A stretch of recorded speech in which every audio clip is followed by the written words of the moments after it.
So, I'm a reasonably fit guy. No real injuries or physical complaints.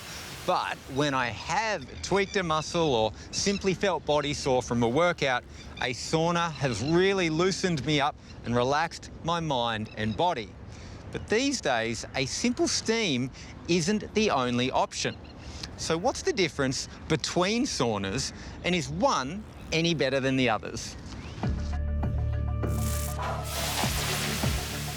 Most people know the traditional or Finnish style of sauna.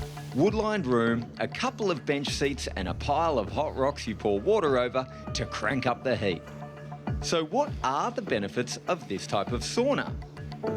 We talk about the benefits being more around the communal, so being able to spend time with other people in a shared space, but it also from a physiological sense gets your heart rate up, gets you sweating without doing, exercise. We have ours sitting at 85 degrees. Of course, it goes up and down as people come in and out, but it is a small space and a big heater, so it heats up again pretty quick. I've only been in here a couple of minutes, but I can already tell why traditional sauna has been popular for so many thousands of years. There is nothing quite like the heat from these hot stones to give you a really good sweat. I guess you can use it in lots of different ways, but the way that we like to tell our guests is to start with a shower so that they're nice and clean, and then they go into the sauna and then sit in there for as long as they can handle. We don't like to say how long because everyone's different. But from a study perspective, I think 18 minutes is the golden number. But you come out, you have a cold shower, and then if you're up for it, you jump into the cold plunge, which is 8 degrees here, and then you go in, rinse and repeat. Katie, I've just been in a traditional sauna. How does a steam room differ? Good question. So a steam room is more of a wetter style heat. I mean, both are very sensory experiences, but I think this steam room, it's really hard to escape. That humidity really does smack you in the face when you walk in. How hot does it get in here? So we set the steam room to 45 degrees, which is less than the sauna, but also with that humidity point can often feel a little bit hotter as well. This type of steam room or hamam is a Turkish-style steam bath.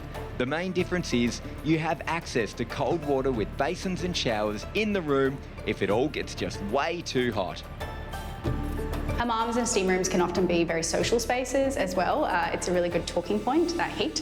And yeah, people often just sort of lie down in here. They might take a seat, they might stand as well. When they start to get a little bit too hot, they might fill up a pail or take a quick shower as well whilst they're in here. Just means they can stay in here that little bit longer as well. And then once they're done and ready to leave, they might just exit and go into the cold plunge, cool down.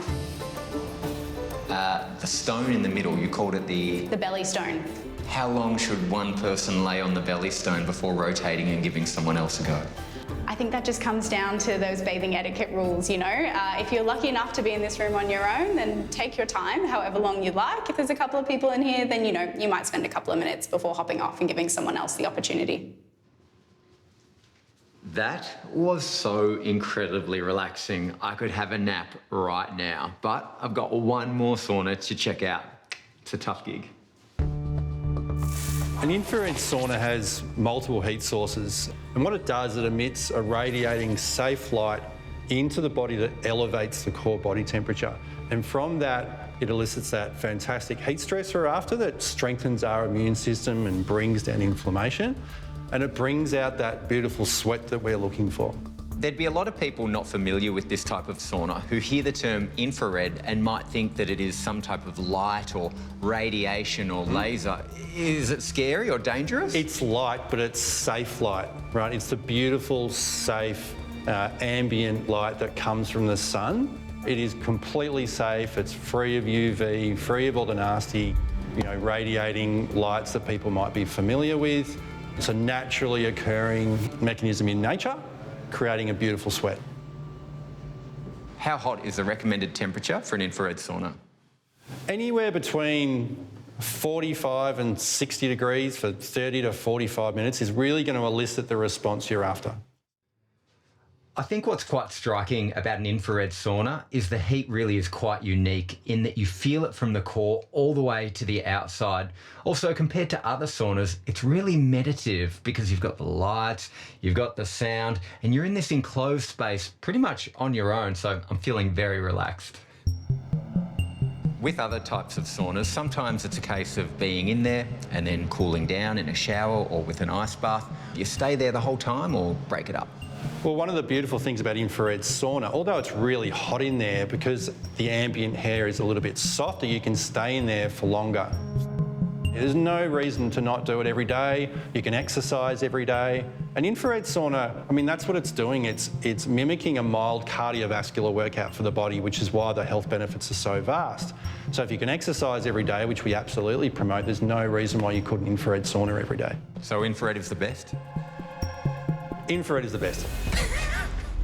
Well, that was a fantastic experience. There were things I loved about all three of them, but my pick of the bunch has definitely got to be the steam room. The fact that it's really moist in there felt hydrating for both my lungs and my skin. If you're a little bit curious, why don't you give them a go and find out which one's right for you?